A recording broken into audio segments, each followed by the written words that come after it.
Hello, Miss Gwen. Kumusta po? Tawagin niyo na lang ako sa pangalang Daphne. May asawa at isang anak. Matagal na ako nakikinig sa mga YouTube channel. May 1 taon na rin ang nakakalipas nung aksidente ako mapadpad sa programa niyo. Mula nga nun lagi na ako nakikinig sa mga kwentong may kinalaman sa kulam at barang. Tuwing nakakapakinig ako, hindi maiwasan na may maalala ko na karanasan na katulad ng inilalapag ninyong kwento. Kaya naman naisipan ko na rin ibahagi ang naging karanasan ko. Lehitimong taga Palawan talaga ang pamilya ko. Pero dito na kami sa Bulacan lumaki at nagkaisip. Dito na rin kami nagkapamilya magkakapatid. Sisimulan ko ang aking kwento nung panahon na may sarili na rin akong pamilya. Magmano ka sa lolo Sonny mo, anak. Kaawaan kayo ng may kapal. Mabuti naman dinalaw niyo ako ngayon. Bakit hindi niyo kasama si Paul? Nasa bahay po siya ng nanay niya ngayon. Tumutulong sa paggagayat ng mga karne para bukas. Oo nga pala. Birthday na ng biyanan mo bukas. Bakit andito ka imbis na tumulong ka roon? Galing na po ako ron kaninang umaga. Tumulong po ako sa paggawa ng mga minatamis at saka buko salad. Ganun ba? Tay, pwede po bang dito muna kami hanggang bukas? Hindi ba kayo pupunta sa birthday ng biyanan mo? Nagpaalam na po kami kay Paul na hindi kami dadalo bukas. Bakit naman kayo hindi pupunta? Lumalaki na ang apo ko. Hindi naman yata tama na iluyo mo siya sa pamilya ng asawa mo. Yun na nga po Lumalaki na si Alisa. Naiintindihan niya na po ang nangyayari sa paligid at mga sinasabi ng lola niya. Ayoko po na tumanim sa isip niya yun. Ibang klase rin kasi ang balay ko. Maganda lang makiharap kapag may ibang tao. Hindi pa rin pala nagbabago. Mabuti na rin pong umiwas na lang. Kesa lagi na lang sumasama ang loob ko. Ayoko na rin na madamay pa ang anak namin. Wala bang ginagawa man lang si Paul tungkol sa nanay niya? Pinagsasabihan naman po niya. Kaya lang hayaan na lang daw namin para walang gulo. Ilang taon na rin naman ang pagtitiis niyo. Bakit hindi na lang kayo tumira dito sa bahay? Kami na lang naman ang bunso mong kapatid ang nakatira dito. Sinabi ko na rin po yan kay Paul dati. Ayaw po niyang iwan ng bahay na naipundar niya. Tsaka katwiran niya, malayo naman daw ang bahay ng kanyang ina.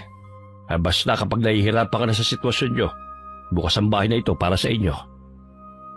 Magkasintahan pa lang kami ni Paul, ayaw na sa akin ng nanay at ate niya.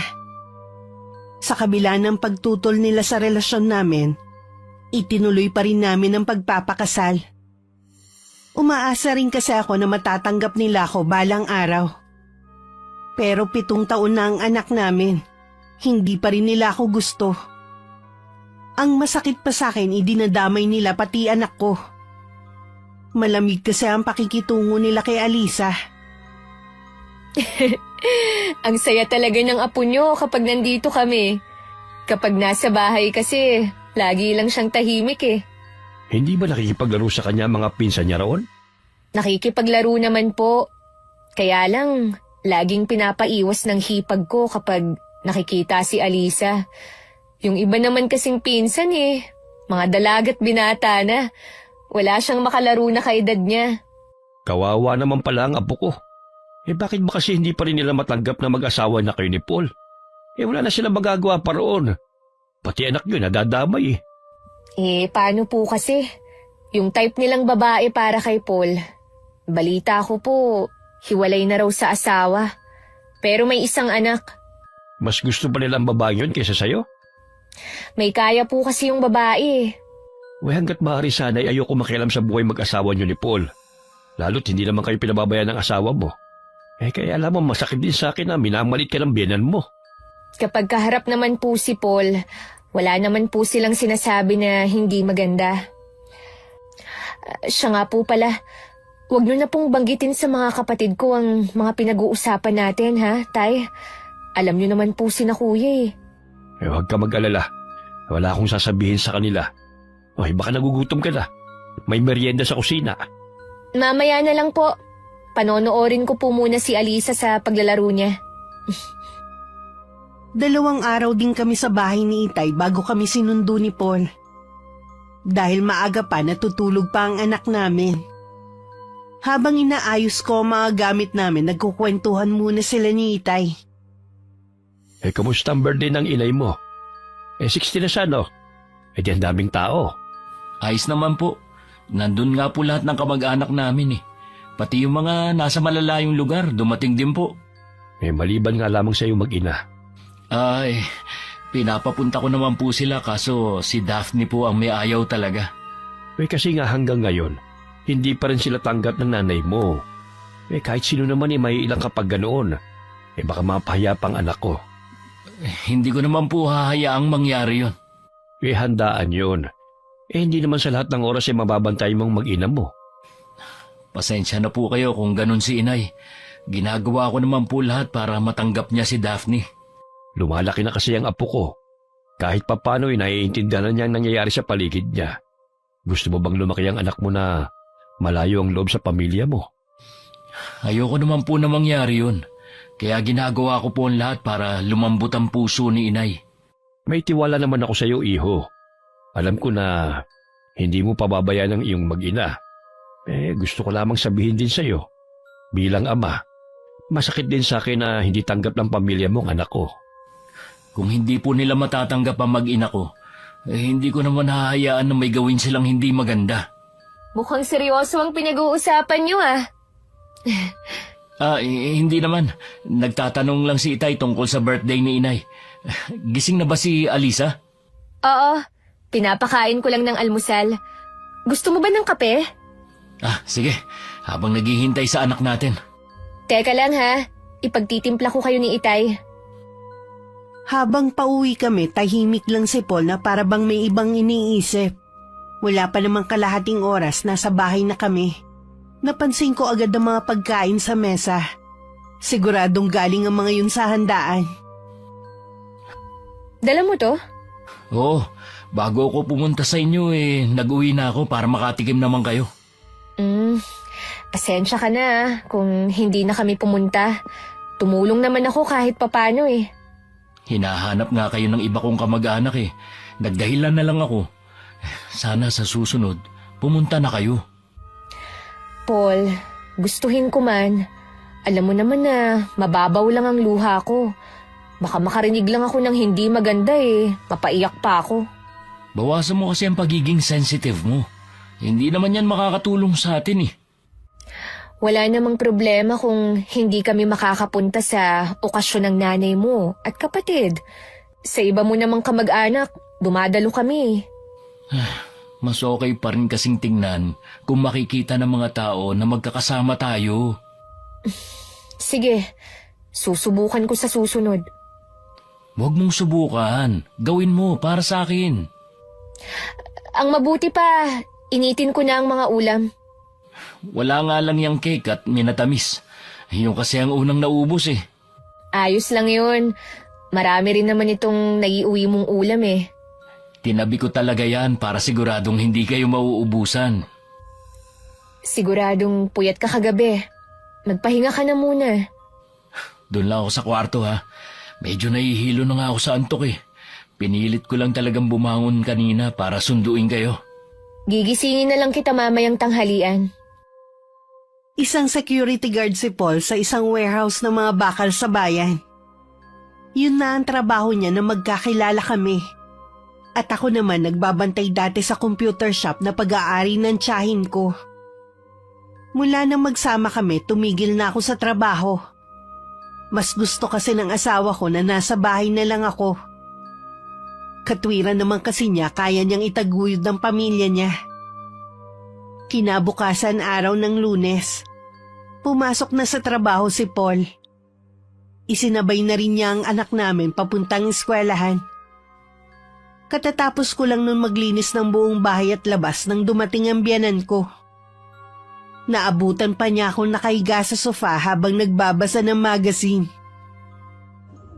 Sarap ng buhay ah! Kayo po pala, Nay. Kakahiga ko lang po. Parang hindi yun ang naabutan ko. May kailangan po ba kayo? Bakit wala kayo ng anak mo ng birthday ko? Pumunta po kasi kami sa bahay ni tatay. Mas inuna mo pa talaga yon kesa tulungan ang mga nagliligpit sa birthday ko. Tumulong naman po ako nung araw bago po ang kaarawan nyo. Siyempre, iba naman yon. Tapos, dinalhan pa kayo ng ulam ni Paul dito. Wag mo ikakaila dahil nakita ko mismo ang mga dala niya kahapon. Hindi ko naman po alam na mag-uuwi siya eh. Masyado ka naman kasing pa-VIP eh. Hindi na lang kayo dumalo. Umiiwas lang po kasi ako sa gulo. Anong gulong sinasabi mo? Ha?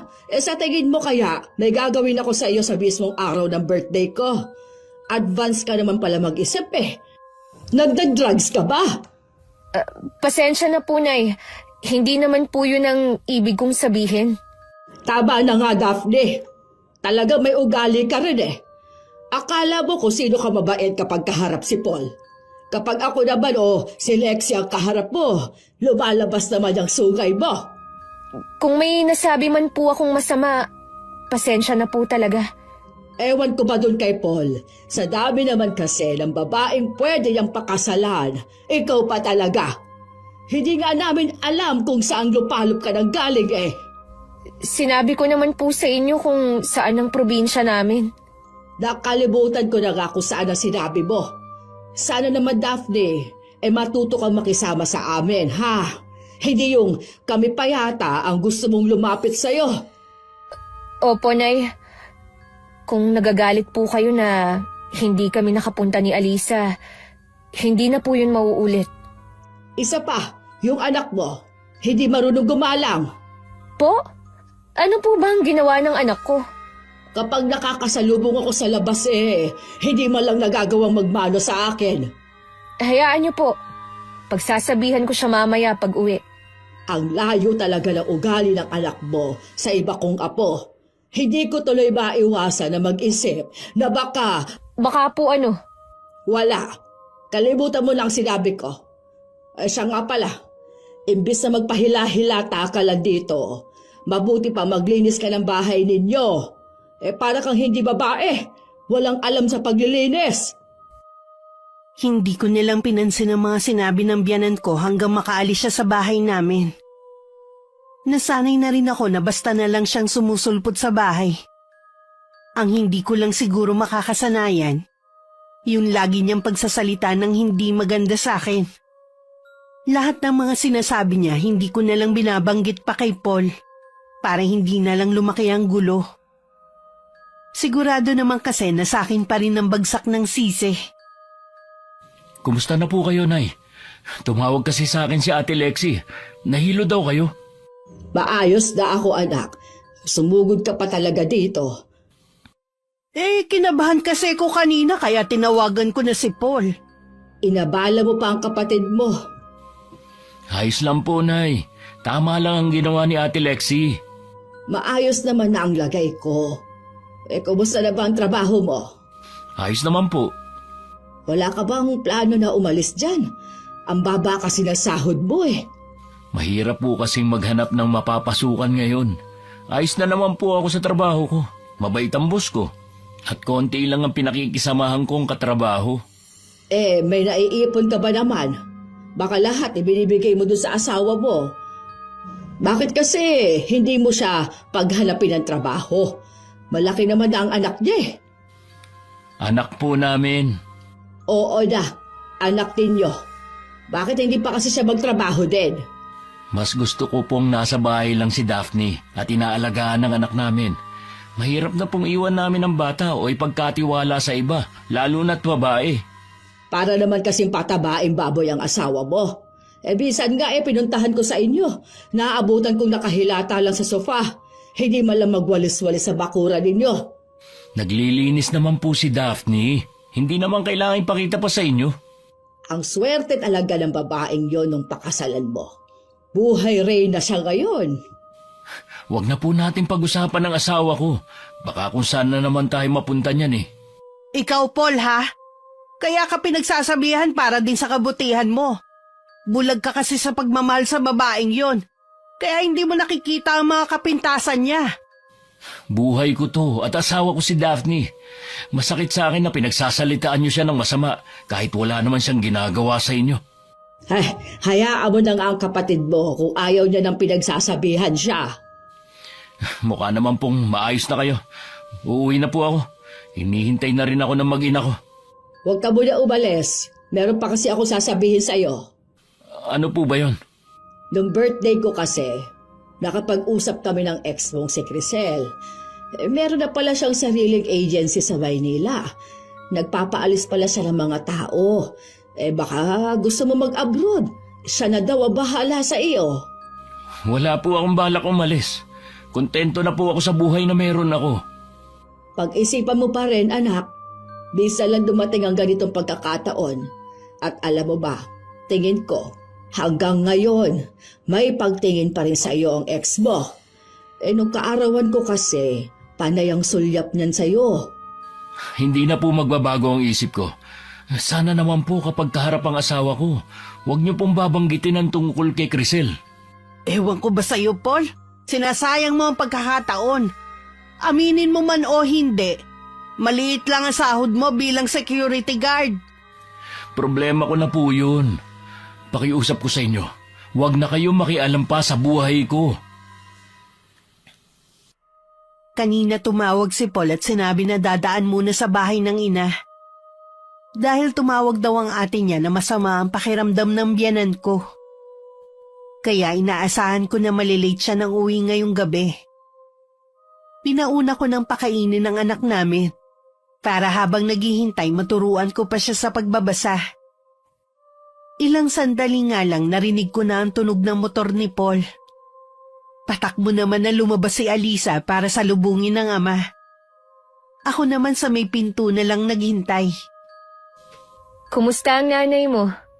Ayos na siya nung umalis ako. Hindi kaya tumaas na naman ang alta presyon ng nanay mo? Malamang, marami din kasi siyang kinain ng birthday niya eh. Hindi naman kasi maiiwasan at may handaan. Pinakain ko na pala si Alisa. Sandali lang maghahain na ako. Anak, ipakita mo muna sa tatay mo yung test paper niyo kanina. Mula sa kusina, dinig ko ang masayang pag-uusap ng mag-ama. Baka sa tinig ni Paul ang tuwa dahil sa mataas na nakuha ng anak namin sa exam. Nang makapaghain ako, tinawag ko na si Paul. Matalino talaga ang anak natin. Sigurado na nagmana siya sa'yo. Imposible kasi sa akin eh. Dahil sa totoo lang, nung nag-aaral ako, puro pala ko lang grade ko. At talagang ganyang edad, hirap pa ako sa pagbabasa. Hindi katulad ng anak natin na mahusay na magbasa. Pagkagaling kasi sa eskwelahan, lagi kaming nagbabasa ng anak natin. Malaking tulong din kasi yun eh. Kaya tama lang talaga ang desisyon ko na hindi ka na pagtrabahuhin para maalagaan ang anak natin. Gusto ko rin sanang magtrabaho kapag malaki na ang anak natin. O kaya naman magkaroon ng maliit na pagkakakitaan. Gusto ko rin kasing makatulong sa'yo sa mga gastusin dito sa bahay. Hayaan mo, kapag nakaipon tayo, bibigyan kita ng puhunan para makapagnegosyo ng kahit anong gusto mo. Alam ko kasi na naiinip ka na rin dito sa bahay. Kaya nga nagboluntaryo ako kay Aling Sonia na ako na lang ang maglalaban ng mga damit nila.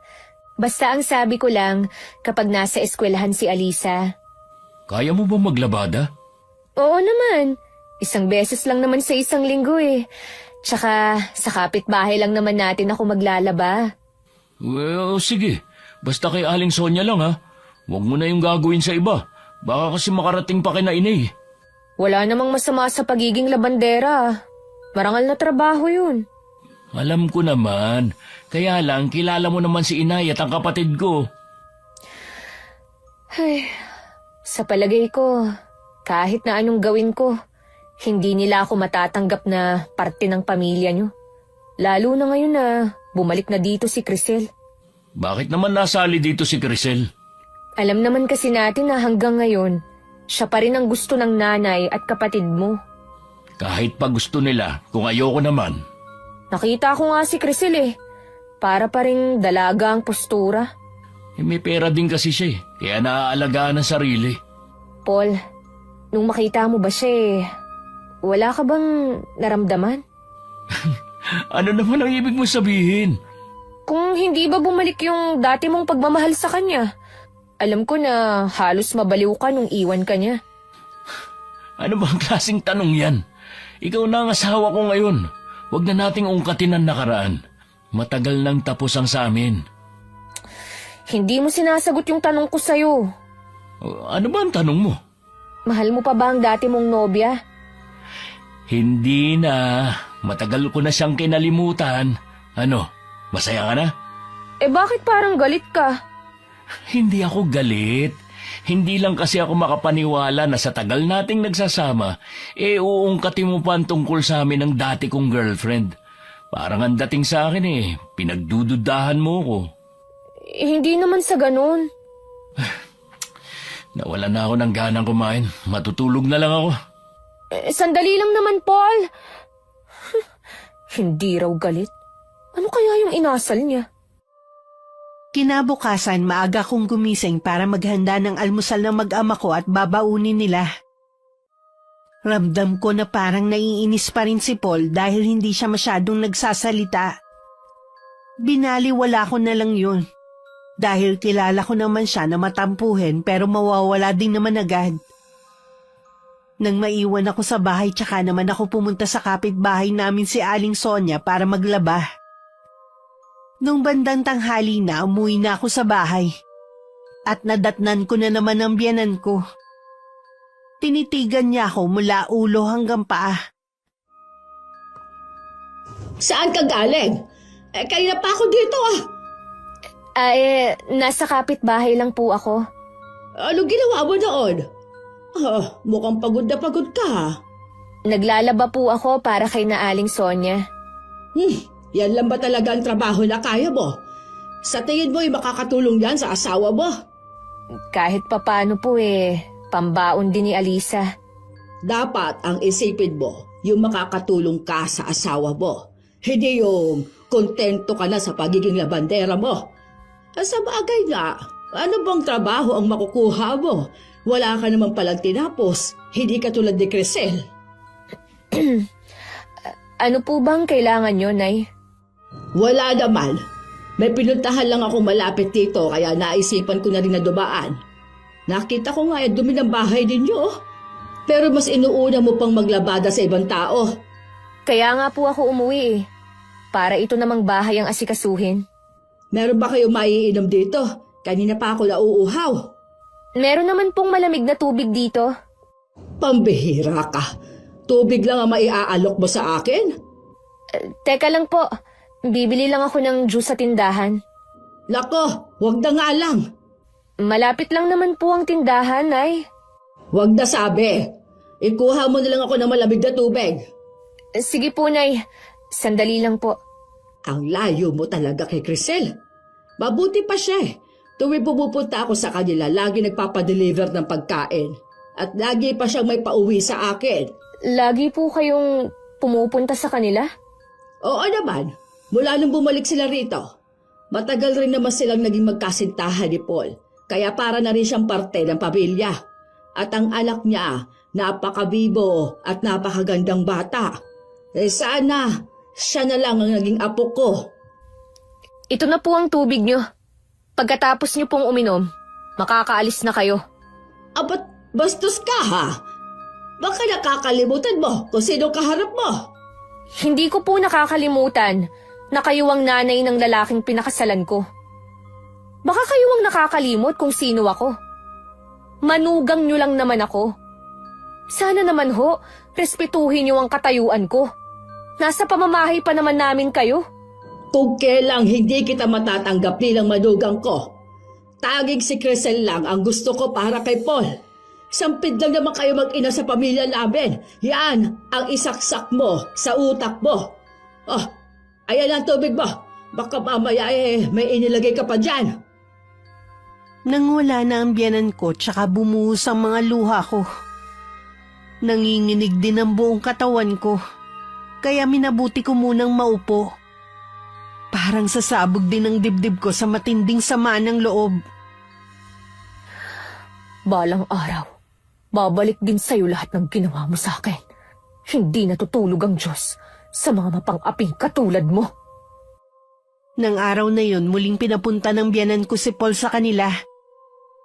Pumunta naman agad sa kanila ang asawa ko dahil sa pag-aakalang may emergency na naman. Hindi pa nga natatagalan sa pagpasok sa loob ng bahay ang asawa ko. Agad na nagkwento ang nanay niya sa naging sagutan namin kanina. Ganun ba ang babaeng pinakasalan mo, ha, Paul? Wala bodong babaeng yon. Akala mo kung sinong hindi makabasag pinggan. Yung pala nasa loob naman ang kulo. Aalamin ko rin po sa asawa ko kung ano nangyari. Para namang hindi mo pinaniniwalaan ng sumbong sa'yo ni inay Hindi naman sa ganon, ate. Kaya lang, asawa ko ang pinagpaparatangan nyo. Kailangan ko rin maging patas. Kaya kakausapin ko si Daphne mamaya pag uwi ko. Ang layo talaga ng ugali niya kay Crisel. Sa bagay ga, ano bang aasahan doon sa asawa mo? Ni hindi nga nakatapos ng pag-aaral. Hindi katulad ng dati mong nobya. Kahit saan mo iharap, magalang at presentable. Baka naman po kaya nagalit sa inyo ang asawa ko dahil kung ano-anong sinabi nyo sa kanya. Kahit hindi pa niya nagustuhan ang mga sinabi ko, dapat matuto siyang respetuhin ako. Kayo ngang mga anak ko, kahit kailan hindi ako binastos, siya pa kaya na asawa mo lang. Huwag na po kayong magalit. Baka mamaya tumaas na naman ang presyon nyo. Tumataas talaga ang dugo ko dahil dyan sa asawa mo. Kaya pagsabihan mo siya. Pagsasabihan ko na nga po. Ate, pakalmahin mo nga si inay. Huwag mo nang sulsulan pa. Anong magagawa ko kung ayaw kumalma ng nanay natin? Kasalanan naman talaga ng asawa mo Wala na po bang paraan para magustuhan nyo si Daphne? Huwag ka nang umasa, lalo na ngayon, na ipinakita na ang tunay niyang ugali. Baka po kasi napuno na talaga sa inyo ang asawa ko. Siguro, kung ano-anong sinusumbong sa iyo ng babaeng yon. Wala po siyang sinasabing masama laban sa inyo. Ay, nasabi niyo naman na lahat. Uuwi na ako. Gusto ko na rin kasi magpahinga. Maaga pa ang pasok ko. Umaasa pa rin ako na balang araw ay matatauhan ka rin. Nay naman, parang gusto niyo na kaming paghiwalay ni Daphne niyan Paano kung sabihin ko na yun ang gusto kong mangyari? Nakausap ko na rin naman si Crisel. Umamin siya na gusto ko pa rin niya hanggang ngayon. Kahit anong mangyari, hindi ko iiwan ang pamilya ko. Kaya tigilan niyo na ang pangingialam sa buhay ko. Kapakanan mo lang naman ang iniisip ko Kapakanan ko nga ba? O kung anong makakabuti sa inyo? Alam ko naman na gusto niyo si Crisel dahil sa pera niya. Pero nay, hindi sa lahat ng oras pera ang nagpapasaya sa tao. Kung ayaw mo makinig sa akin at sa ate mo, bahala ka. Ito lang ang tandaan mo Hindi ko tatanggapin ang babaeng yan, pati na rin ang anak niya. Bakit ba pati anak namin dinadamay niyo? Apo niyo si Alisa. Paano ka na kasi sigurong anak mo ang batang yon, Na hindi mo nga kamukha. Tama na, Nay. Tigilan na natin ang pag-uusap na to. Hindi ko kayo mapapayagan na magsilita uli ng hindi maganda sa anak ko. Huwag ka nga magbulag-bulagan, Paul. Hindi lang ako nakapapansin na hindi mo kamukha ang batang yon. Marami sa mga kamag-anak natin ang nakakapuna. Kaya siguro, hindi dumalong mag-inang yon sa birthday ko dahil kinakabahan siya. Kaya po hindi pumunta si Daphne dahil iba ang trato niyo sa kanya. Ayaw lang niya mapahiya sa harap ng maraming tao. Mabuti pa, umalis ka na. Baka dahil sa pakikipagtalo mo kay nanay atakihin siya sa'yo. Sige na, umuwi ka na sa mag-ina mo. Isa ka pa kasing taga-sulsol kay inay Ano? Kung makapagsalita ka. Hayaan mo na siya makaalis. Mapagtatanto rin niya na tama tayo. Nang hindi pa rin nakakauwi si Paul kung ano-ano nang pumasok sa utak ko. Baka tuluyan na nilang nalaso ng isipan nito laban sa akin. Baka sila na ang mas paniwalaan kesa sa akin ng asawa ko. Nang sa wakas dumating na si Paul, natutulog na ang anak namin.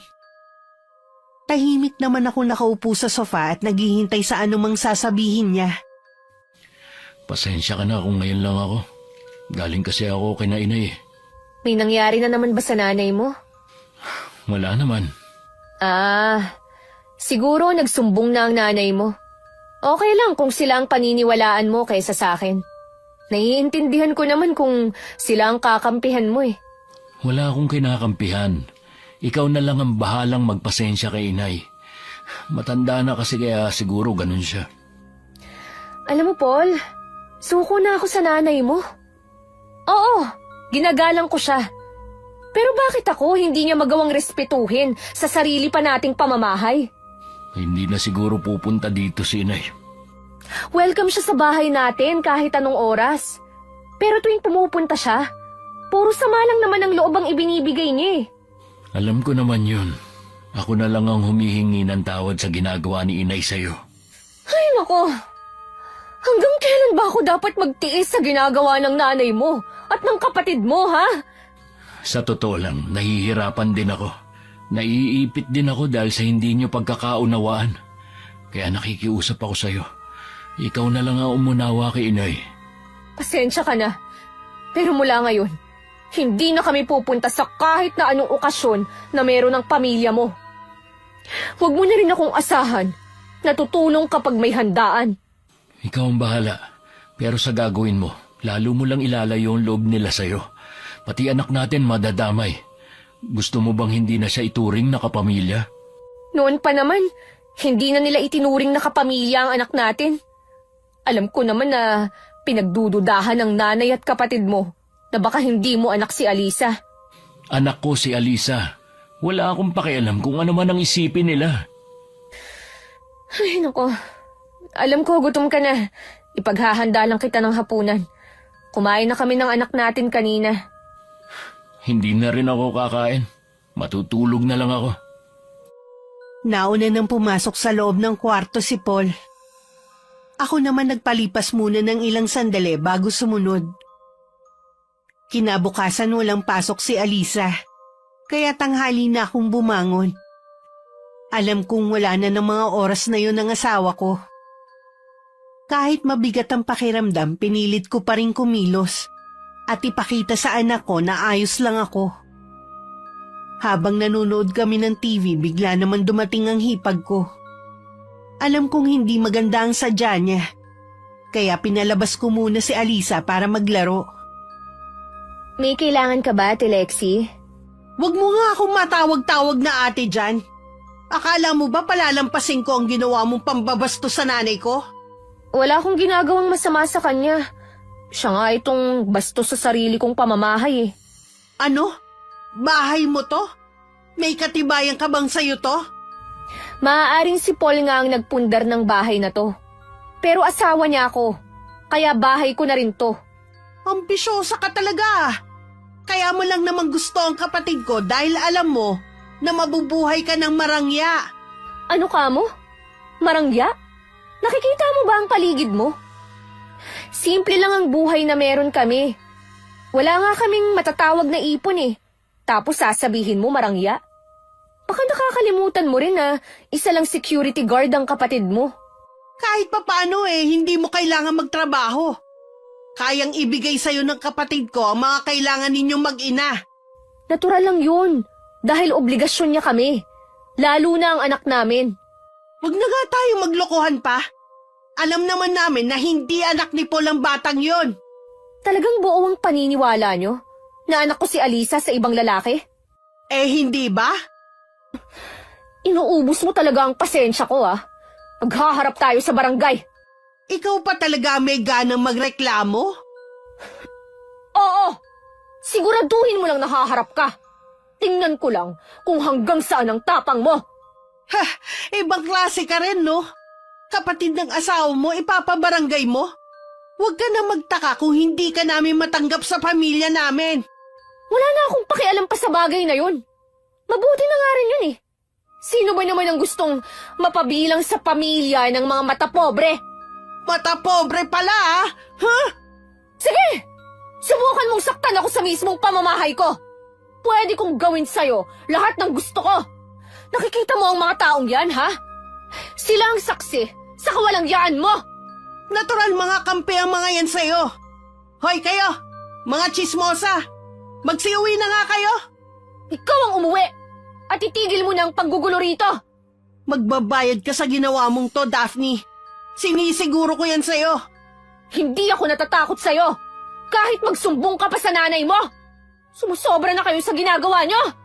Makakarating talaga kay nanay ang ginawa mong to.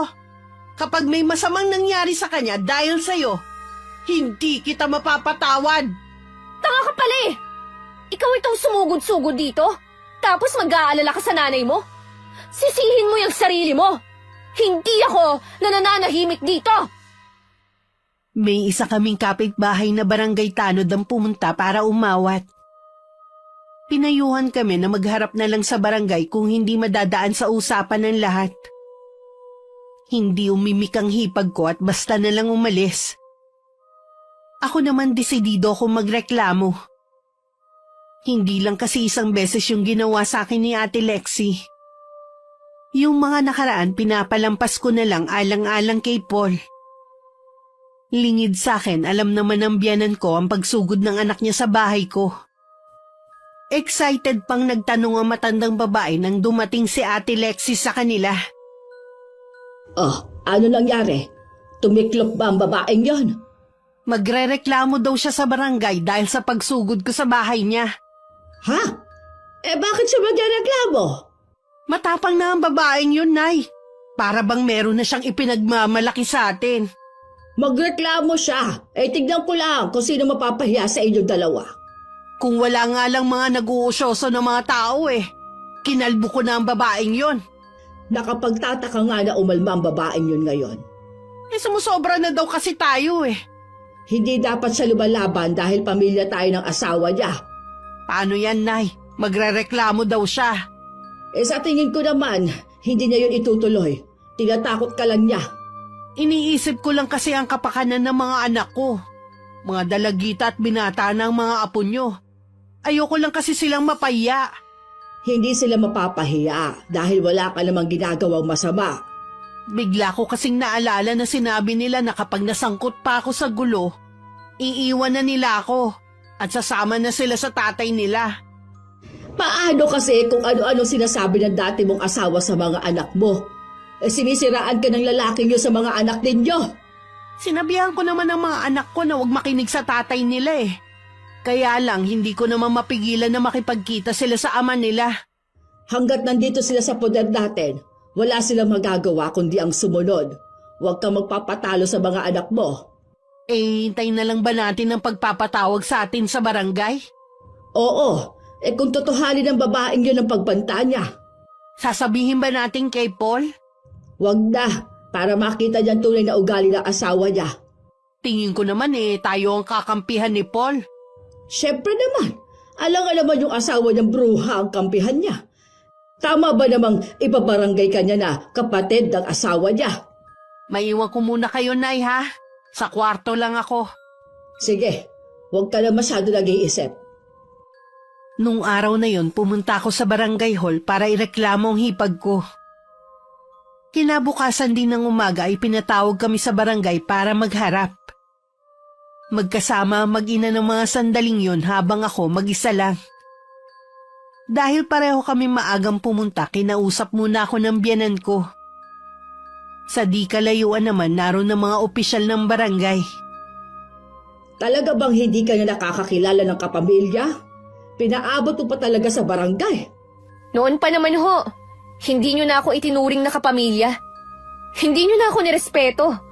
Kaya tama lang itong gagawin ko para magtanda yung anak nyo.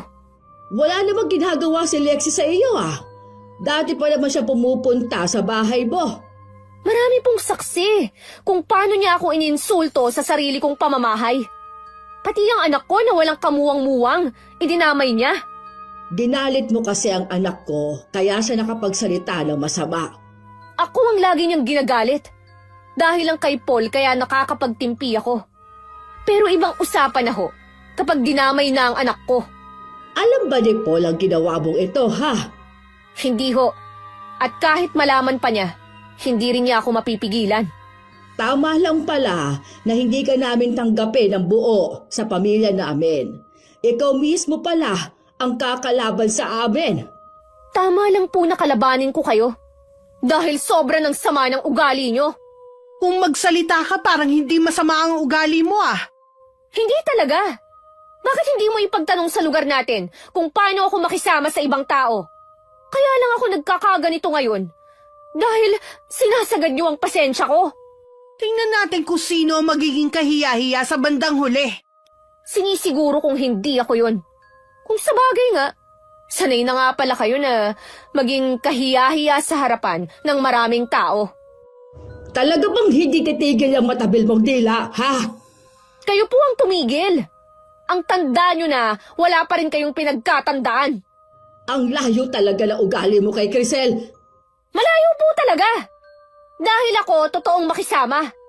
At hindi ako gagamit ng pera o material na bagay para masabi lang na nakikisama. Kung gusto niyo po siya, bakit hindi kayo magpaampon? Total, pera naman ang habol niyo sa babaeng yun eh. Itong tandaan mo, oras na magkaroon ako ng pagkakataon, ipahihiwalay ko sa iyo si Paul. May sarili na pong isip si Paul. Hindi niyo na po siya mapapasunod basta-basta. Titignan natin. May alas pa akong hawak laban sa iyo. Oras na gawin ni Paul yun at tama ang hinala namin sa iyo. Siya mismo ang makikipaghiwalay sa iyo. Itong ginawa mong ito, magiging lamat na ito sa pagsasama ninyong dalawa. Kahit kailan, hindi nagtatagumpay ang masamang plano. Kaya tumigil na kayo sa pag-iisip kung paano masisira ang pamilya ko.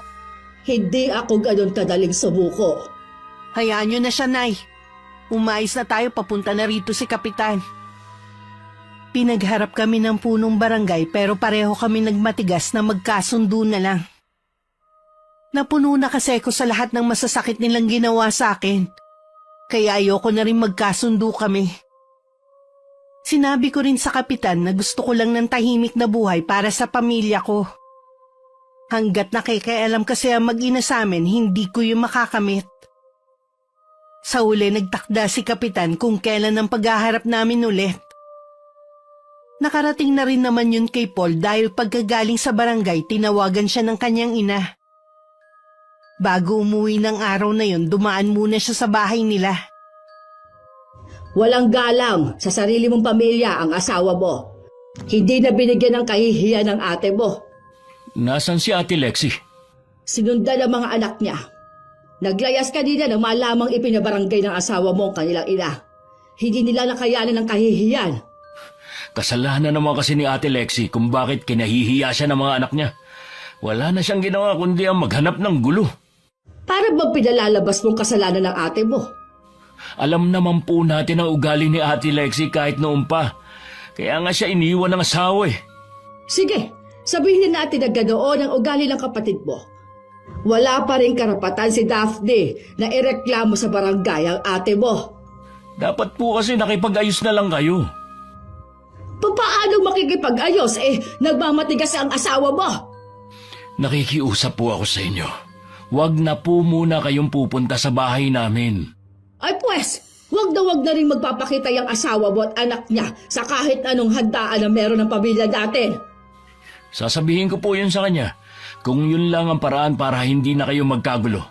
Pero sana naman, huwag niyong idamay ang apo niyo. Hindi ko apo ang batang yon. Wala akong nararamdamang lukso ng dugo sa kanya, kaya nasisiguro ko na hindi natin kadugo ang bata na yon. Nay naman, hindi ako papayag na pati anak ko gagawan niyo ng kwento. Bakit hindi mo ipa-DNA ang bata na yon, ha? Kahit ako na ang gumastos. Hindi ko gagawin yan, Nay. Ano na lang ang mararamdaman ni Daphne kapag ginawa ko yan? Tsaka mo na iparating sa kanya kapag nalaman na natin ang totoo. Kung hindi niyo talaga kayang tanggapin ang mag-ina ko, huwag na lang kayong mag-isip ng kung ano-ano para lang masira ang pamilya ko. Kilala kita, anak. Alam ko na nagdududa ka na rin kung anak mo nga ang bata na yon. Habang lumalaki hindi mo nagiging kaboka. Tsaka, nakalimutan mo na ba ang aksidente nung nag-aaral ka? Hindi ko na matandaan ang tinutukoy niyo. Ipapaalala ko sa iyo para matandaan mo, ha? Nung aksidenteng masipa ka ng kabayo sa maselang parte ng katawan mo, ano ang sabi sa iyo ng doktor? May posibilidad na maapektuhan ang pagkakaroon mo ng anak. Diba? Yun ang dahilan kung bakit ka iniwan ni Crisel. Matagal na nangyari yun. Alam naman nating nagbibiro lang ang doktor na yun. Masyado naman yung sineryoso ang sinabi niya. Hindi ka ba nagtataka, ha? 7 taon na yung batang yun, pero hindi pa rin nasusundan. At baka nakakalimutan mo rin, kasal na kayo pero naghahabol pa rin ang nobyo niya. Baka siya ang tunay na ama, kaya isa lang ang naiisip kong solusyon, ang DNA test. Kahit anong sabihin niyo, hindi ko papa-DNA ang anak ko. Ang tigas talaga ng ulo mo. Kapakanan mo lang ang iniisip ko. Ang sabihin niyo, gusto niyong masira kami mag-asawa para masingit niyo na naman si Crisel. Wala namang masama kung makikipagbalikan ka sa kanya. Magiging maganda ang buhay mo, nating lahat. Masaya at magiging maganda ang buhay natin habang nagdurusa ang mag-ina ko. Ganun ba ang gusto niyo, ha? Wala na akong pakialam sa mag-ina na yon. Sa hirap ng buhay ngayon, kailangan nating maging praktikal. Ang sabihin niyo, makasarili kayo. Kanina mo pa ako pinagtataasan ng boses, ha? Baka nakakalimutan mo. Nanay mo pa rin ako. Kung gusto niyo pong ituring ko kayong ina, huwag niyo nang babanggitin ang bagay na ito. Mahal ko ang pamilya ko at wala akong balak na iwan sila. Paul, huwag ka muna umalis. Pasensya, nanay. Hindi na muna ako pupunta rito. Ayokong tuluyang mawala ang respeto ko sa inyo. Hinabol pa ng biyanan ko ang anak at pilit pinipigilan sa braso. Pero tuloy-tuloy lang na sumakay ang asawa ko sa motor niya. Gaya ng sinundang gabi, pinauna ko ng pakainin si Alisa at pinatulog ko na rin. Nang marinig ko ang tunog ng motor, hindi ko maiwasan na kabahan. Dahil alam kong alam na ni Paul ang ginawa ko. Pasensya na kung ngayon lang ako. Ayos lang. Alam ko naman kung saan ka galing eh. Ano ba nangyari? Bakit kailangang umabot sa pinabarangay mo si Ate Lexi? Paul, kilala mo ko. Hanggat kaya kong magtiis sa mga sinasabi nila, magtitiis ako. Pero ibang usapan na kapag isinasali na nila ang anak natin. Sinabihan ko na silang huwag nang pumunta dito sa bahay natin para maiwasan ang gulo. Ganun ka rin. Kung noon mo pa sana sila pinagbawalan, sana hindi sila namihasa na hanggang dito sa bahay nagagawa nila akong insultuhin. Gusto ko lang naman na maging maayos kayo ng pamilya ko eh. Umpisa pa lang, ayaw na nila sa akin. Noon pa ako nagsabi na lumayo na lang tayo eh. Pero ikaw tong nagmamatigas. Parang ako pa sinisisi mo ah. Kayo naman ni ate nag-away, di ba? Ang sa akin lang naman sana matuto ka namang makinig sa akin. Hindi yung ipipilit mo lang ang gusto mo. Pamilya ko sila. Alam mo namang 2 lang kami magkapatid ni ate tapos gusto mo pang lumayo ako. Paano kung kailangan ako ni inay? Di sana, hindi ka na lang nag-asawa. Inalagaan mo na lang ang nanay mo. Pati ba tayo mag-aaway din ngayon? Kung hihilingin mo sa akin na iurong ang reklamo, hindi ko gagawin kahit mag-away pa tayo. Gusto ko lang turuan ng leksyon ang kapatid mo. Hindi sa lahat ng oras, pwede niya akong kayan-kayanin. Huwag ka mag-alala. Hindi ako makikialam sa inyo. Bahala kayo sa problema nyo. Sana lang hindi maapektuhan si Alisa. Matagal nang apektado ang anak natin dahil sa ginagawa ng nanay at kapatid mo. Puro sila hinala na hindi mo anak si Alisa. Dapat nga magalit ka sa kanila eh. Anak natin si Alisa. Wala akong pakialam kung anong iniisip nila. Kung pati ako magagalit, hahaba lang ang gulo. Kung tuluyan ng masisira ang pagsasama natin, mabuti pa sigurong lumayo na lang kami. Hindi mo gagawin yan. Paano kung dumating ang panahon na kailangan mong mamili? Kayo ang pipiliin ko at hindi sila. Akala ko, sila ang pipiliin mo. Kayo ang pamilya ko. Natural na kayo ang pipiliin ko. Hindi mo kailangang umiyak. Oo, mabuti pa. Ipaghahanda na kita ng hapunan mo. Sumabay ka na rin. Ayokong kumaing mag-isa. Naging maayos naman ang samahan namin ng asawa ko sa kabila ng away namin ng nanay at kapatid niya. Hindi rin siya nakialam sa amin. Hanggang sa ikalawang paghaharap namin ni Ate Lexie, nagkasundo kami na kahit kailan hindi magpapansinan. Pinagbawalan na rin siyang pumunta sa bahay namin. Kung hindi siya tutupad, pwede ko siyang kasuhan. Matuloy na lumipas ang 1 buwan. Wala akong balita sa mag-ina. Kusa na rin namatay ang issue sa pagitan namin ng hipag ko. Isang araw binanggit ni Paul na birthday ng pamangkin niya sa pinsan at kailangan niyang dumalo. Sinabi rin niya na gagabihin siya ng uwi. Tumango lang ako sa kanya. Hindi mo yata kasamang mag-ina mo. Nay, wag po kayong mag-umpisa. Parang nagtatanong lang. Wala yata ang mga anak mo, Ate Lexie. Hindi mo pa nga pala alam. Palibhasa kasi, ngayon ka lang nagpakita sa amin. Anong hindi ko alam? Iniwan na ako ng mga anak ko. Sumama na sila sa tatay nila. Nalulungkot ako sa nangyari. Maiwan ko na nga muna kayo magkapatid. Nandito na kasi si Crisel at ang anak niya. Sino nag-imbita sa kanila? Hindi naman kilala ni Crisel yung may birthday Pati mga magulang nun. Si nanay ang nag-imbita sa kanila Pambihira talaga, Sinay. Mabalik nga pala tayo sa mga anak mo. Bakit sila sumama sa tatay nila? Kasalanan ng asawa mo kaya iniwan ako ng mga anak ko. Kung hindi mo ginulo ang asawa ko, hindi sana aabot sa ganito. Hindi naman ako may gusto nun kundi si inay. Bakit kasi sumusunod ka sa kanya? May pagpipilian ba ako? Maayos ang samahan niyo noon ng asawa mo. Pero dahil din kay inay, kaya mo siya iniwan. Ayaw ni inay kay Rod. At isa pa, hindi ako katulad mo, na mas pipiliin ng asawa kaysa sa sariling ina. Pwede naman kasing wala kang piliin Hindi nga kasi magkasundo si inay at si Rod. Palibhasa ikaw nakabukod ka. Alam ko na mahal mo pa rin si Kuya Rod at ganun din siya sa'yo. Hanggang ngayon, hindi pa rin naman siya nag-aasawa. Ayaw mo bang bigyan ng pagkakataon ng pagsasama niyo? Sino mag-aalaga kay inay? Sigurado naman na hindi papayag si Rod na dito ulit tumira. Malakas pa naman si inay. Alam mo naman na sakitin na siya. Palibhasa kasi hindi man lang kita makitaan ng pag-aalala sa kanya. Akala mo lang yan. Pero sana naiisip mo na may sarili tayong buhay.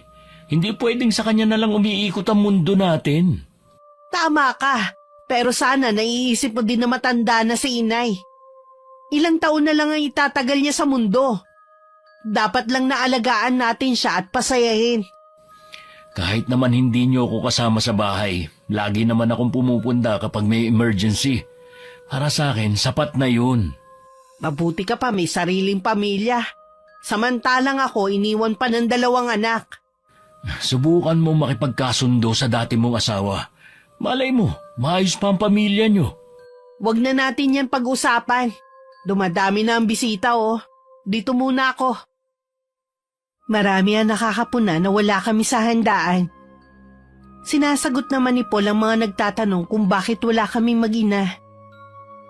Mula nang dumating si Crisel, hindi na umalis sa tabi ng asawa ko ang babae. Naging tampulan tuloy sila ng tuksuhan ng pinsan at ilang bisita. Nang lumalalim na ang gabi, gusto na sanang umuwi ni Paul. Pero pinigilan siya ng biyanan ko. Maaga pa naman para umuwi ka. Samahan mo muna si Crisel at ikaw na rin na maghatid. Alam mo naman na wala siyang kakilala dito maliban sa atin. Yun na nga, Nay. Ni hindi niya kilala ang may birthday pero inimbita niyo. Wala namang masama kung inimbita ko siya.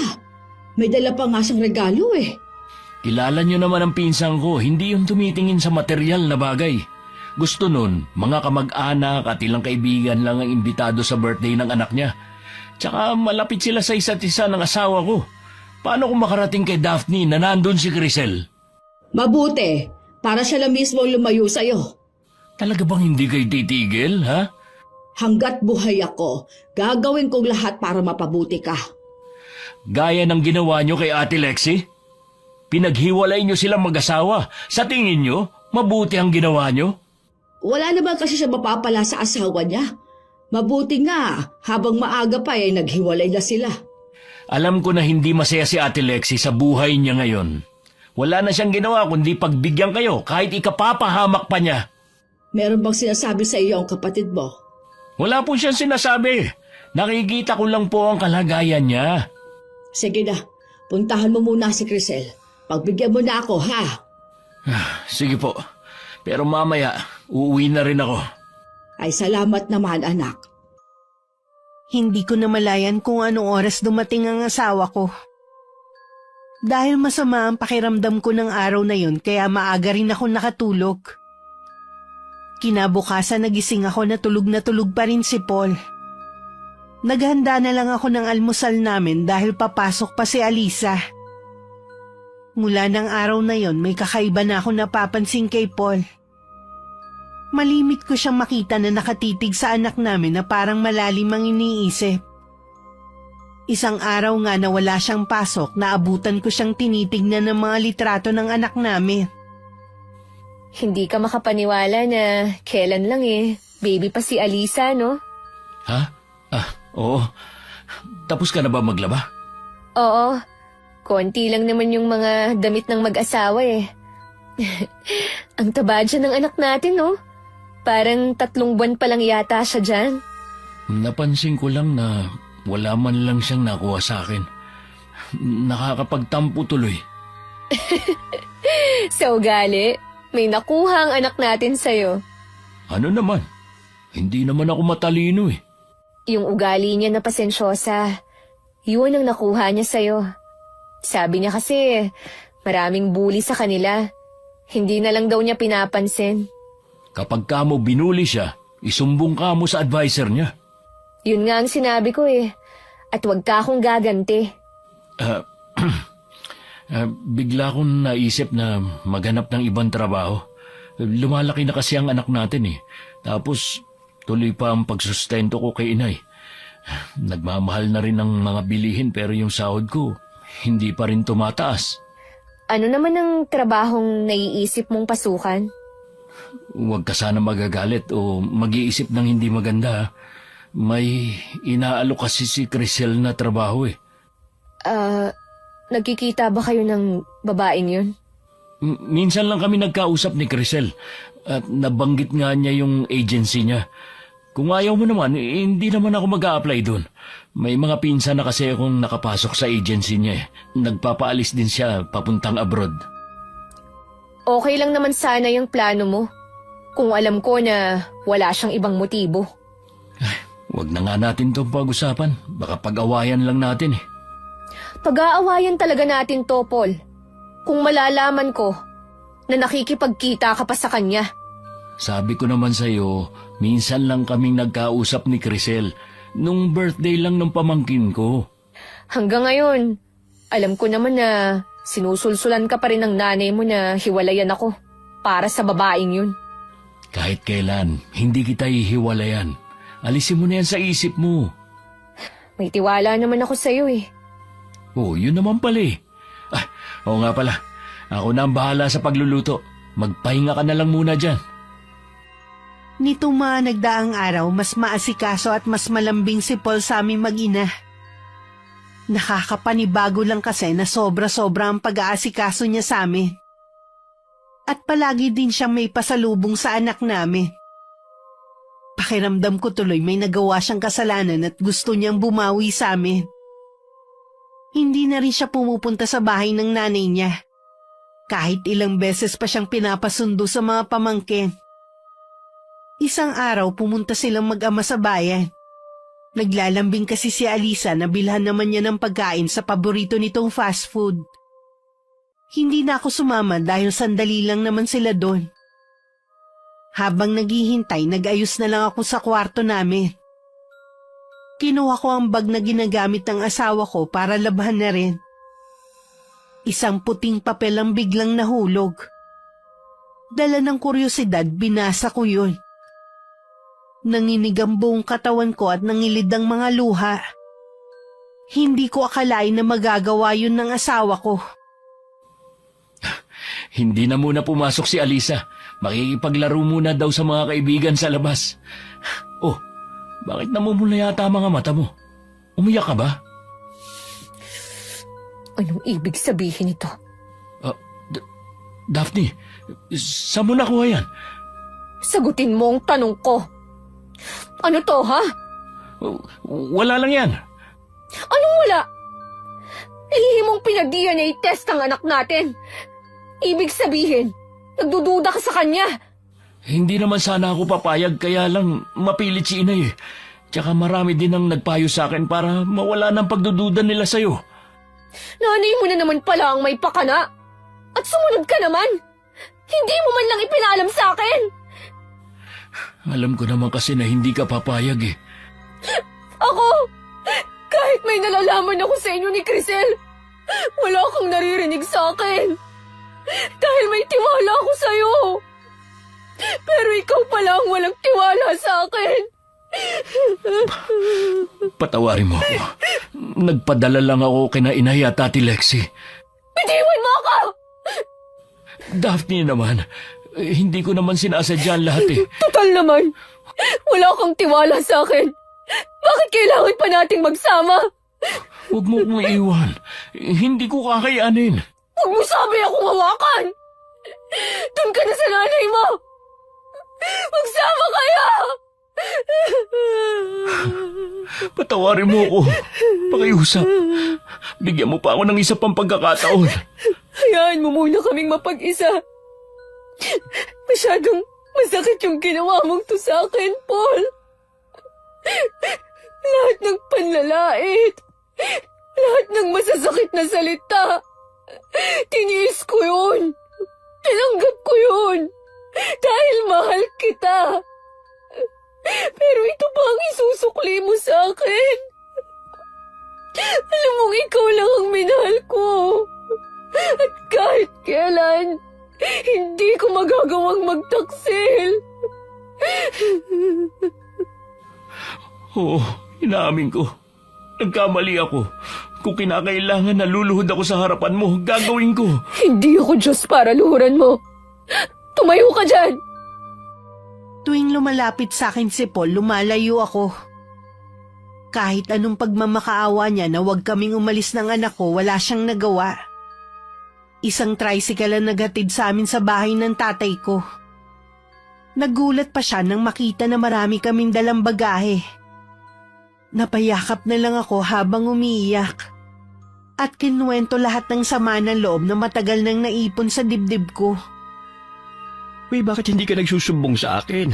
O kahit sa mga kapatid mo kung anong ginagawa ng bilat hipag mo? Ipinagtatanggol naman po kasi kami ni Paul, tay. Kalokohan! E di sana hindi siya pumayag sa kagusto ng nanay niya na lihim na ipa-DNA test ng bata. Sobrang sakit ng ginawa nila sa akin. Lahat naman kaya kong tanggapin eh. Huwag lang nilang isali ang anak ko. Kakausapin ko si Paul. Hindi na po kailangan, tay. Sigurado naman na pinagsisisihan na niya ang ginawa niya.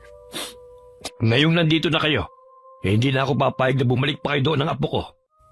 Ayoko na rin pong bumalik doon. Sa galit na nararamdaman ko, baka kung ano pang magawa ko. Ina at kapatid pa rin naman sila ni Paul. Ayoko pa rin mawala ng respeto sa kanila. Kung alam lang nila kung gaano sila kapalad sa'yo, bihira na ang katulad mo na manugang at hipag. Hindi naman po nila nakikita ang halaga ko bilang tao. Tinatrato natin si Paul ng maayos kapag nandito siya. Kabaliktara naman ang naging trato nila sa'yo. Sige na, magpahinga na lang muna doon sa dati mong silid. Lagi ko pa rin yung pinapalinis. Sige po, tay. Maiwan ko muna kayo. Lingid sa akin habang nagmumukmuk ako sa silid, umalis si Itay. At pinuntahan si Paul sa bahay namin. Pero wala doon ang asawa ko. Ang nadatnan ng aking ama ay ang biyanan ko. Kitang-kita ang pagkabigla sa matandang babae. At bumakas din ang takot sa kanyang muka. Anong ginagawa mo dito, Balae? Hinahanap ko si Paul. Wala siya dito eh. Sabi na mga kapitbahay umalis daw. Bahala ko sanang hintayin siya kaya lang baka mamaya pa siya. Ano ba ang sadya mo sa anak ko? Itatanong ko lang sana sa kanya kung tunay ba siyang lalaki para panindigan ang mag-ina niya. Aha, di kita maintindihan, Balae. Huwag mo nga akong matawag na balae kung hindi mo naman kayang tanggapin ang anak at apo ko. Hindi kita maintindihan. Huwag ka na magmaang-maangan dyan. Alam ko na ang ginawa mo. Paano mong pinagdudahan ang apo mo, ha? Dahil galing ba sa mahirap ang anak ko? Kung ayaw mo sa kanya, mas lalong ayaw ka namin. Hindi namin matatanggap ang mga katulad nyo na nakatapak din naman sa lupa. Pero akala mo kung sino namang mata ng kapwa. Hindi naman kasi aabot sa ganito kung hindi pinagpilitan ng anak mo ang sarili niya kay Paul. Si Paul ang pumunta sa bahay para hingin ang basbas ko. Hindi kailanman pinagpilitan ng anak ko ang kanyang sarili sa kahit kanino. Yan ang akala mo. Noon pa'y ayaw ko na sa kanya. Dapat ay umatras na siya. Imbis na magsisi ka sa ginawa mo, parang sinisisi mo pang anak ko, ah. Alam nga naman na sarili ko ang sisihin ko. Sobrang taas pa rin ang tingin mo sa sarili mo, kahit ikaw na nagkamali. Ang mabuti pa, umalis ka na. Magkalimutan na tayo bilang magbalae. Tigilan na ninyo ang anak ko. Mabait si Daphne, pero ako hindi. Hindi ko mapapalampas ang mga ginawa niyo sa anak ko. Anong gagawin mo? Ipababarangay din ako, gaya ng ginawa ng anak mo kay Lexie. Hindi ako natatakot sa'yo. Haharapin ko kayo kahit saan tayo magpang-abot. Mas matindi pa raw ang gagawin ko sa'yo. Hanggang ikaw na mismo ang sumuko. Kanina pa ako naaalibad sa'yo, ha? Umalis ka na nga lang. Nadala na naman siguro ng anak mo ang mga gamit nilang mag-ina. Wala nang dahilan para bumalik ka pa dito. Tahimik na umalis si Itay. Ang biyanan ko naman ang masigurong nakalak na ang pinto ng bahay tsaka siya umuwi. May nakaguhit pang ngiti sa kanyang mga labi. Ngiti ng tagumpay dahil sa wakas, nagawa niya kaming paghiwalayin ni Paul. Wala siyang kamalay-malay sa ginawa niya. Ginising niya matagal nang natutulog na bahagi ng pagkatao ni Itay. Oh, saan kayo galing? Sa bahay ng kapatid mo. May maganda akong balita sa'yo. Ano yun? Hiwalay na ang kapatid mo at ang babaeng yun. Po? Bakit sila naghiwalay? Alam na ni Daphne ang lihim ng pagpapa-DNA test sa anak niya. Yun ang ikinagalit niya, kaya iniwan niya ang kapatid mo. Siguro pakiramdam niya trinaydor siya ni Paul. Mabuti naman at siya na mismo ang humiwalay. Hindi ko lang nagustuhan ang mga sinabi ng tatay niya. Naabutan niya kasi ako sa bahay ng kapatid mo. Hinahanap din niya si Paul. Sigurado gusto niyang kumprontahin at magmakaawa na sunduin ang anak niya. Panindigan na lang niya ang pakikipaghiwalay niya, no? Siya nga pala, hindi ba nagpunta dito ang kapatid mo? Saan kaya siya pumunta? Wala na ba siyang pasok sa trabaho ngayon Baka pumunta sa kaibigan. Asahan yun, nalasing yun uuwi. Ang mabuti pa mag-impake ka na ng mga damit natin. Bakit po? Saan tayo pupunta? Doon muna tayo sa bahay ng kapatid mo titira para hindi na rin bumalik doon ang babaeng yon. Maganda yung naisip nyo. Sige, mag-iimpake na ako ngayon. Mismong araw na yon, umuwi sa bahay namin ang biyanan at hipag ko. Nagulat naman si Paul nang madatna ng dalawa. Parang nawala pa ang pagkalasing niya. Anong ginagawa niyo rito? Baka abutan kayo ng mag-ina ko. Mula ngayon, dito na kami titira ng ate mo. Sasabahan ka namin. Ha? Hindi pwede. Hindi naman kayo nagkakasundo ng asawa ko Baka dito pa kayo magkagulo. Hindi na babalik ang babaeng yun dito. Kaya kung ako sa iyo, tanggapin mo na lang maluwag ang paghihiwalay ninyo. Nagpapalamig lang po si Daphne. Uuwi din siya rito. Kaya kayo ang umuwi na sa bahay nyo. Basta, hindi kami aalis dito. Hindi ko alam kung paano nyo naaatim na hindi makonsensya pagkatapos ng mga ginawa nyo. Nasira ang pamilya ko gaya ng sayo, ate. Ito ba ang gusto nyo? Ha? Ibaling mo na lang kay Crisel ang atensyon mo. Baka kalimutan mo rin ang babaeng yun. Tatanungin kita, ate. Ikaw ba nakalimutan mo na ang asawa mo? Eh bakit naman nabaling sa akin ng usapan? Pwede ba lubayan mo ko, Paul? Ipokrita ka kasi. Dahil sa kagustuhan mong pagbigyan ng nanay natin, hinayaan mo masira ang pamilya mo. Pwes, huwag mo kong itulad sa'yo. Hindi ko hahayaan na masira ang pamilya ko. Kung ayaw niyong umalis, edi sige. Pero oras na bumalik na ang mag-ina ko, palalayasin ko na kayo rito.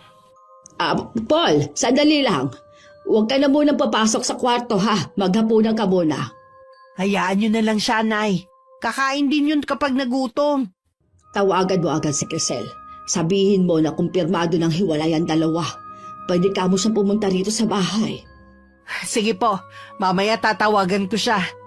Kumain na tayo. Kanina pa ako nagugutom eh. Makailang beses na bumalik si Paul sa bahay namin pero hindi ko siya hinarap. Si Itay lang ang kumakausap sa kanya. Nakarating din kasi sa aming kaalaman na sa bahay na namin nakatira ang nanay at kapatid niya. Hindi yun nagustuhan ni Itay. Lalo tuloy nag-alab sa matinding galit ang aking ama. Walang umapi sa pamilya ko na hindi nagbayad ng mahal. Ipatitikim ko sa inyo mag-inang galit ng isang ama. Dahil puro paglalasing ang inaatupag ni Paul, tuluyan na siyang hindi pumasok sa trabaho. Hindi naman malaman ng mag-ina kung saan sila kukuha ng panggastos. Dahil pare-pareho silang walang hanap buhay. Kaya naman humingi na ng tulong ang biyanan ko kay Crisel. Pinaunlakan naman sila nito ng tulong. Lahat ng kailangan nila sa bahay ibinigay sa kanila. Ang swerte talaga natin. Ganitong buhay ang gusto ko. Sana lang hindi magsawa si Crisel sa pagtulong sa atin. Hindi yan. Dahil hanggang ngayon mahal niya ang kapatid mo. Ang tanga lang kasi ni Paul Hanggang ngayon ayaw pa rin niyang kalimutan si Daphne. Pasasaan din at matatauhan din niyang kapatid mo. Sa ngayon, enjoyin muna natin ang ibinibigay ni Crisel. Nay, Oh, bakit kaya ka makatingin? para kasing meron kung ano sa ilong niyo Ha? Di kita maintindihan. Para kasing may itim na bagay na sumisilip Tingnan niyo sa salamin. Pinapakaba mo naman ako Akin ang hayang maliit na salamin dyan. Ito ang salamin. Pakiramdam ko nga para akong may sipon. Ano bang meron?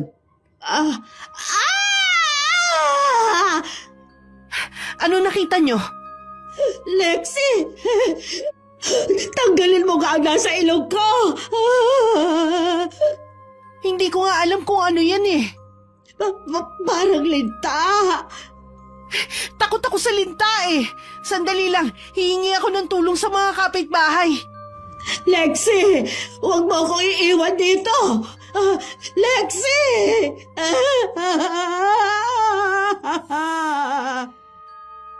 May mga kapitbahay naman na tumulong sa mag-ina. Natanggal nila ang linta sa loob ng ilong ng biyanan ko. Hindi lang isa ang nakuha nila kundi 3. Hindi na nakayanan ng biyanan ko ang matinding takot kaya nahimatay na siya. Akala nila magiging maayos na ang kalagayan ng biyanan ko pero nung gabi, hindi lang linta ang lumalabas sa ilong ng matandang babae. May maliliit na bulate na rin sa kanyang mga mata na halos ikabulag niya. Hindi kaya binabarang si inay? Hindi pa karaniwan ang nangyayari sa kanya Yan din ang iniisip ko Pero sinong gagawa nito sa kanya? Sino pa bang may matinding galit kay inay? Kung pagbibintangan mo na naman ang asawa ko, hindi na talaga kita mapapatawad. Kilala ko si Daphne. Hindi niya magagawa yan. Naalala ko kasi ang sinabi ni inay na para siyang binantaan ng tatay ni Daphne. Saka na lang natin isipin kung sino man ang may kagagawa nito kay inay. Humanap muna tayo ng solusyon kung paano siya matutulungan. Tulungan niyo ako. Hirap na ako. Gumagawa na po kami ng paraan, Nay. Nagpapahanap na po kami ng albularyo. Tawagin ninyo si Crisel. Baka matulungan niya tayo. Yun nga po, Nay.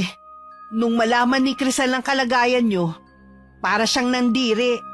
Huwag na daw natin siyang abalahin. Ano? Sinabi na yon? Opo, Nay. Bayaran din daw natin ang inutang nating pera sa kanya. Hindi naman pala bukal sa loob niya ang pagtulong sa atin eh. Lumabas na ang tunay niyang ugali. Wala rin palang kwenta ang babaeng yun. Kayo lang naman kasi ang pilit na lumalapit sa kanya eh. Noon pa, suplada na ang babaeng yun. Kahit kailan, hindi niya ibababa ang sarili niya para sa mga katulad natin. Ngayon, alam ko na. At huli na rin naman para magsisi pa. Nasaktan ko na si Daphne at ang apo ko. Karma na nga siguro nangyayari sa akin. Teka, naalala ko. Parang nabanggit ni Daphne na nanggagamot ang itay niya noon. Kaya lang tumigil na nang mamatay ang nanay niya. Ayoko magpagamot sa taong yun. Baka babaya siya palang may kagagawa nitong sakit ko. Mabait po si Tatay Sani. Kahit kailan wala naman kayong nabalitaan na sinaktan niya. Nire-respeto siya ng maraming tao. Sa ibang albularyo na lang ako magpapagamot. Baka naman po kaya ayaw nyo dahil nahihiya kayo dahil sa mga nagawa nyo. Kailangan nyo magpakumbaba kung gusto nyong gumaling kayo. Sige na, Nay. Subukan lang natin.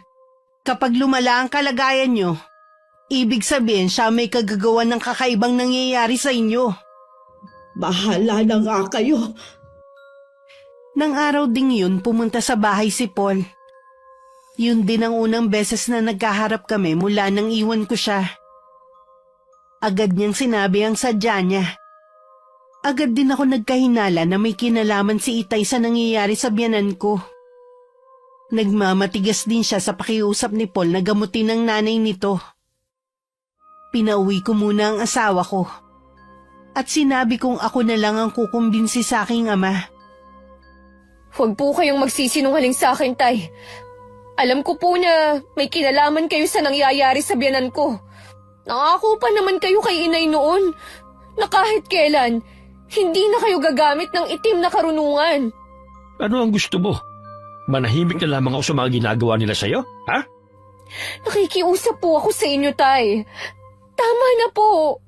Hirap na ang nanay ni Paul. Matanda na naman siya eh.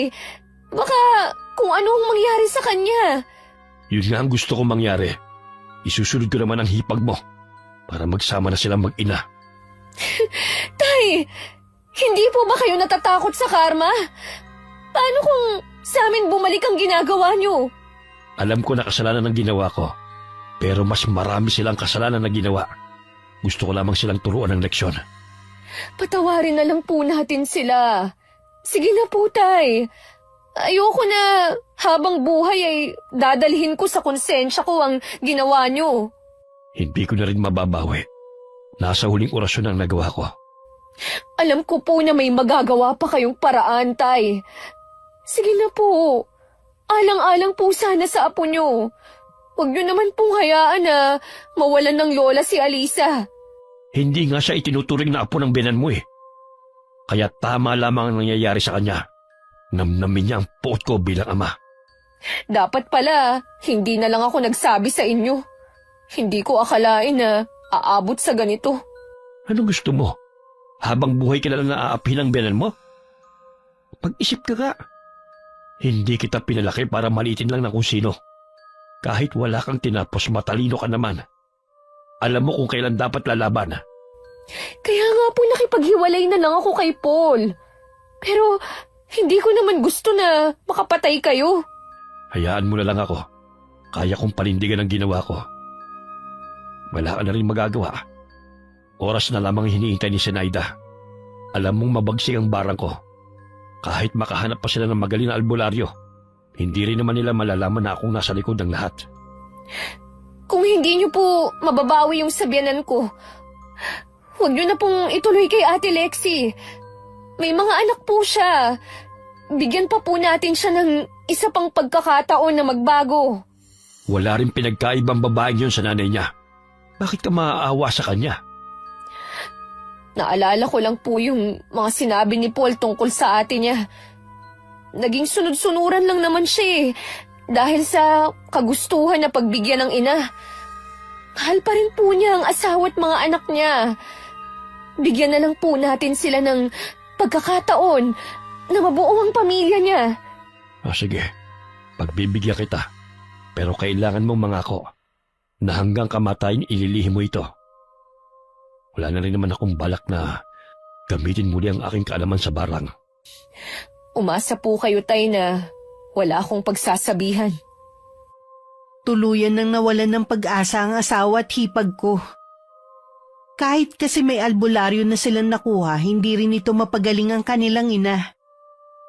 Hindi rin matukoy nito kung sino ang nasa likod ng pangbabarang sa biyanan ko.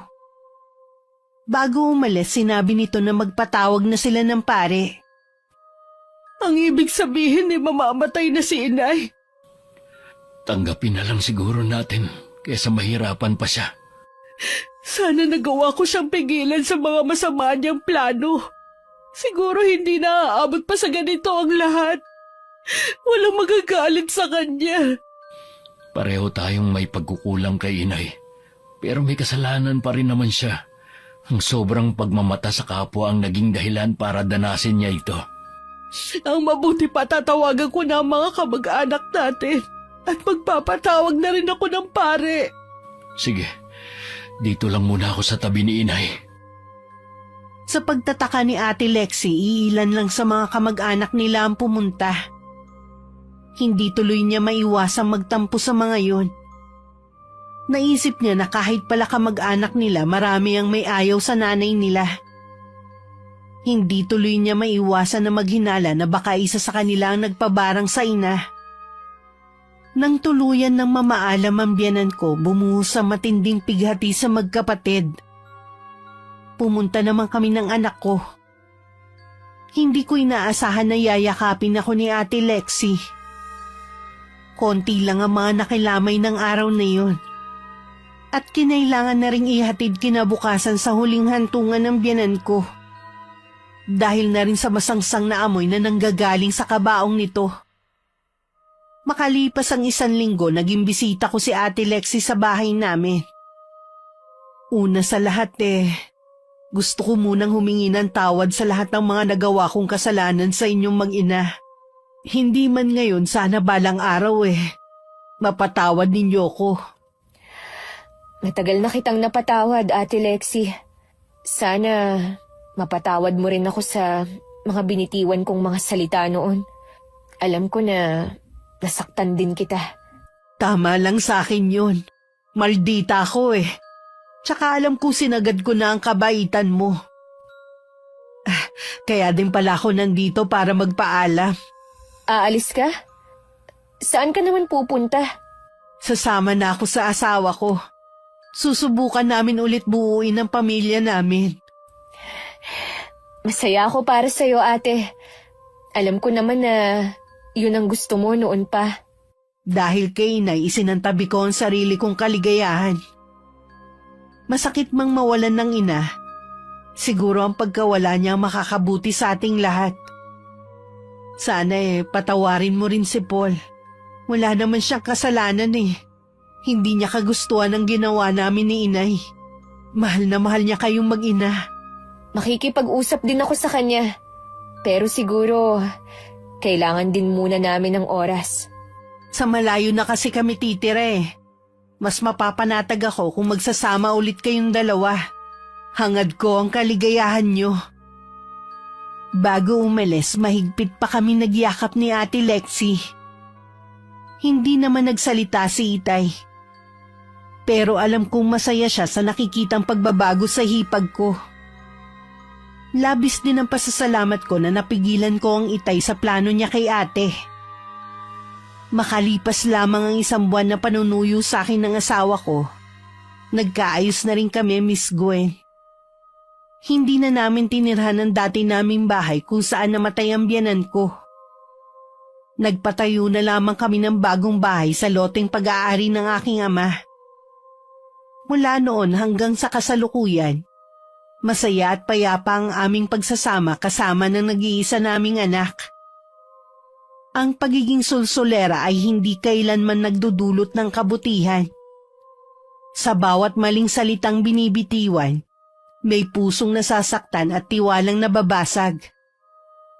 Kaya bago tayo magsalita, isipin muna natin kung makakatulong ba ito o makakasira. Huwag tularan ng mga taong mahilig manulsol. Sa halip magindaan tayo sa pagkakaunawaan, kapayapaan at pagkakaibigan. Wakas,